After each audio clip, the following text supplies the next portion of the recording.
Hello guys, this is Nirmal Gupta. Welcome back to my YouTube channel. Friends, आज हम Beehive book 9th class की book Beehive का chapter 2 जो कि 2 पार्ट में दिया हुआ है, फर्स्ट पार्ट के क्वेश्चन आंसर्स डिस्कस करेंगे। So let's start. First part is the sound of music. और स्टार्ट करने से पहले फ्रेंड्स, जो आज फर्स्ट टाइम मेरे चैनल को विजिट कर रहे हैं वो सब्सक्राइब जरूर करें और बेल आइकन को टच करें, जिससे आने वाले सभी वीडियोस का अलर्ट आपको टाइम टू टाइम मिलता रहे। तो स्टार्ट करते हैं द साउंड ऑफ म्यूज़िक। और फ्रेंड्स, इस चैप्टर के क्वेश्चन आंसर डिस्कस करने से पहले इसका जो मेन कैरेक्टर है एवलिन ग्लेनी, हम उनके बारे में कुछ लाइन्स पढ़ेंगे। Evelyn Glenny is the main character of this chapter. इस चैप्टर की मेन पात्र हैं, मुख्य पात्र हैं। God may have taken her hearing power. भगवान ने उनकी हियरिंग पावर को ले लिया था, छीन लिया था। बट लेकिन he has given her back something extra ordinary. लेकिन भगवान ने उन्हें कुछ उससे भी अधिक एक्स्ट्रा ऑर्डनरी उनको दिया था। और वॉट वी हियर, जो हम सुनते हैं, सी फील्स, वह महसूस करती हैं। She feels more deeply than any of us, और हम में से किसी भी व्यक्ति से ज़्यादा वो महसूस कर सकती थी। क्योंकि हम जो देखते हैं, जो सुनते हैं कानों से, हम सिर्फ वही महसूस कर सकते हैं। लेकिन उनके अंदर सुनने की क्षमता से भी अधिक महसूस करने की कैपेसिटी थी, जो उनका एक एक्स्ट्रा ऑर्डिनरी टैलेंट था। दैट इज़ वाई, इसीलिए सी एक्सप्रेसेस म्यूज़िक सो ब्यूटिफुली, इसीलिए उन्होंने म्यूज़िक को बहुत सुंदर तरह से एक्सप्रेस किया है। सी फॉट, उन्होंने लड़ाई लड़ी किसके अगेंस्ट? हर फिजिकल डिसेबिलिटी, अपनी जो शारीरिक अक्षमता थी, अक्षमता मीन्स जो उनकी अनहियरिंग पावर थी, जो ना सुनने की जो क्षमता थी, जो उन्होंने खो दी थी, उस क्षमता के अगेंस्ट उन्होंने लड़ाई लड़ी थी। And made her life a success story, और अपने जीवन को एक सफल कहानी बना लिया था। तो स्टार्ट करते हैं इसके question answers. First question is, How old was Evelyn when she went to the Royal Academy of Music? Evelyn ने म्यूजिक सीखा था, किस एकेडमी में सीखा था? रॉयल एकेडमी ऑफ म्यूजिक, जो लंदन में थी, वहाँ म्यूजिक सीखा था। तो जब उन्होंने म्यूजिक सीखा था वो कितने वर्ष की थी? आंसर इज सी वॉज 17, वो 17 वर्ष की थी। एवलिन उस समय 17 ईयर्स ओल्ड थी when she went to the royal academy of music, जब वो म्यूज़िक की रॉयल एकेडमी में म्यूज़िक सीखने गई थी। Second question is, when was her deafness first noticed? Deafness means होता है बहरापन, जो उनकी फिजिकल डिसेबिलिटी थी, बहरापन, वो सबसे पहली बार कब नोटिस किया गया था? And when what is confirmed, और कब ये निश्चित हो गया था कि वह सच में ही बहरी है, मीन्स उन्हें सुनाई नहीं देता है, वो दिव्यांग हैं। हर डीफनेस वॉज नोटिस्ड, उनकी जो डीफनेस थी उसे नोटिस किया गया था पहली बार when her mother called her name to play with piano, जब उनकी मदर ने उन्हें पियानो से खेलने के लिए उनका नाम पुकारा था। बट लेकिन सी डिड नॉट मूव, लेकिन वो हिली नहीं। क्यों नहीं हिल पाई? क्योंकि वो सुन नहीं पाई थी, उनको समझ नहीं आया था कि उनकी माँ ने क्या कहा है। देन, तब इट वॉज कन्फर्म्ड, तभी ये बात निश्चित हो गई थी दैट सी हैड डीफनेस, कि वो एक दिव्यांग हैं। नेक्स्ट क्वेश्चन देखते हैं, question number 3। Who helped her to continue with music? उनकी म्यूजिक सीखने में किसने सहायता की थी? What did he do and why, और जिसने उनकी हेल्प की थी उन्होंने क्या किया था और क्यों किया था? आंसर देखते हैं। ए परक्यूशनिस्ट मीन्स ढोल बजाने वाले या तबला वादक। ए परक्यूशनिस्ट रॉन फॉब्स, फ्रेंड्स हमें नाम याद रखना है, रॉन फॉब्स, जो उनके टीचर थे जिन्होंने उन्हें हेल्प की थी, helped her to continue with music. उन्होंने ये महसूस किया था कि ये म्यूज़िक को समझ सकती हैं, महसूस कर सकती हैं, तो उन्होंने रॉन फॉर्ब्स ने एल्विन को म्यूज़िक को कंटिन्यू सुनने के लिए सहायता की थी।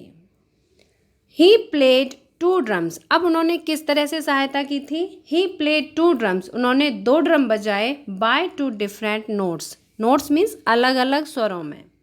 एंड सैड और कहा her not to hear through ears. और एल्विन से ये कहा कि वो उस म्यूजिक को अपने कानों से नहीं सुने, बट सम अदर मैनर्स, बल्कि कुछ और तरीकों से उस म्यूजिक को महसूस करें। Next question is name the various places. इसमें उन स्थानों के, वेरियस प्लेसेस विभिन्न स्थानों के नाम बताने हैं। And causes for which Evelyn performs, जहाँ पर के एवलिन ने परफॉर्म किया था। Evelyn performed free concerts. उन्होंने फ्री ऑफ कॉस्ट, फ्री में कॉन्सर्ट्स परफॉर्म किए थे। इन हॉस्पिटल्स, कहाँ कहाँ किए थे? हॉस्पिटल में। एंड प्रिजन, और जेल में। She audition for the royal academy of Music. उन्होंने रॉयल एकेडमी ऑफ म्यूजिक में भी ऑडिशन दिया था। She also gave great importance to classes for young musicians. और उन्होंने यंग म्यूजिशियंस मीन्स अपने से जो छोटे थे उन म्यूजिशियंस को, जो म्यूजिक सीखना चाहते थे, उनको भी great importance to classes means उनको भी बहुत अच्छा म्यूजिक सिखाया। She performed for the cause of deaf children. और उन्होंने ये सब किसके लिए किया? डीफ चिल्ड्रन के लिए, जो दिव्यांग बच्चे थे उन बच्चों के लिए ये सब उन्होंने परफॉर्म किया। Next question is how does Evelyn here music. Students, आपको पता है कि पेपर में एक लॉन्ग क्वेश्चन आता है और 8 मार्क्स का आता है, तो उसकी लेंथ 100 to 150 वर्ड्स होनी चाहिए। इसलिए इस क्वेश्चन को, इस आंसर को इजीली समझना है और बड़ा देख के डरना नहीं है, क्योंकि एग्ज़ाम में लॉन्ग क्वेश्चन भी आते हैं। तो इसका आंसर देखते हैं। पहले क्वेश्चन को समझते हैं। How does Evelyn here music. Evelyn ने म्यूजिक को किस तरह से या कैसे सुना, वो कैसे सुनती हैं? अभी हमने पढ़ा था कि एवलिन जो थी वो फिजिकल डिसेबल्ड थी, उनके अंदर हियरिंग पावर नहीं थी, वो सुन नहीं सकती थी कानों से, लेकिन फिर भी उन्होंने म्यूजिक को सुना, समझा और महसूस किया। तो कैसे किया? आंसर देखते हैं। Evelyn Glennie was a deaf girl. Evelyn Glennie deaf girl थी। डीफ मीन्स होता है बहरा। She listened music by tuning to large drums to different notes. वह म्यूजिक को टू लार्ज ड्रम, उन्होंने 2 बड़े बड़े ड्रम के द्वारा म्यूजिक को सुना, टू डिफरेंट नोट्स, और उनके अलग अलग स्वरों को पहचाना, उनको सुना। And she did not listen music through her ears. हम बार बार कह रहे हैं कि उन्होंने म्यूजिक को सुना, लेकिन उन्होंने कैसे सुना? उन्होंने म्यूजिक को अपने कानों के द्वारा नहीं सुना। A musician advised. अभी हमने पढ़ा था म्यूजिशियन का नाम क्या था? Ron Forbes. तो ए म्यूजिशियन एडवाइज्ड, एक म्यूजिशियन ने उन्हें सलाह दी, her not to listen music through ears, कि वो म्यूजिक को अपने कानों से नहीं सुने, but to sense it some other way, बल्कि कुछ अलग तरीके से उस म्यूजिक को सुने। सडनली, अचानक से ही, सी रियलाइज्ड, उसने महसूस किया, एल्विन ग्लेनी ने रियलाइज किया, that she could feel the higher drums the waist up. Waist up means कमर से ऊपर वाले पार्ट से वो बड़े वाले ड्रम की आवाज़ को महसूस कर सकती हैं। And the lower one from waist down, और जो छोटा ड्रम है उसकी आवाज़ को कमर से नीचे वाले पार्ट से, बॉडी पार्ट से महसूस कर सकती हैं। सी फेल्ट, उन्होंने ये भी महसूस किया, music with all her body parts. Evelyn ने म्यूज़िक को अपनी बॉडी के हर एक पार्ट से महसूस किया। सी felt it in her skin, उन्होंने म्यूज़िक को अपनी स्किन से महसूस किया। इन चीक बोन्स, अपने गाल की जो हड्डियां हैं उनसे महसूस किया। And even in the hair, और अपने बालों से महसूस किया। स्टूडेंट्स, हेयर के साथ कभी भी एस ऐड नहीं करते, चाहे सिंगुलर हो या प्लूरल। तो इवन इन द हेयर, और अपने बालों से म्यूजिक को महसूस किया।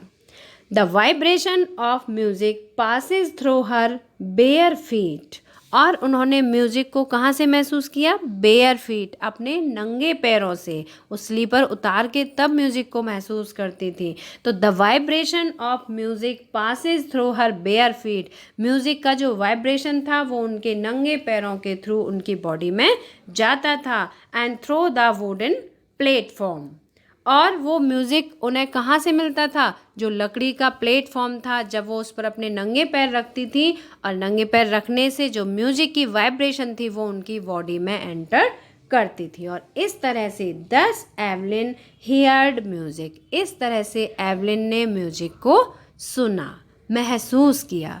स्टूडेंट्स, आई होप कि आपको सभी क्वेश्चन आंसर समझ में आए होंगे, और जो फर्स्ट टाइम विजिट करें वो सब्सक्राइब जरूर करें। मिलते हैं नेक्स्ट पार्ट के साथ, क्वेश्चन आंसर्स के साथ।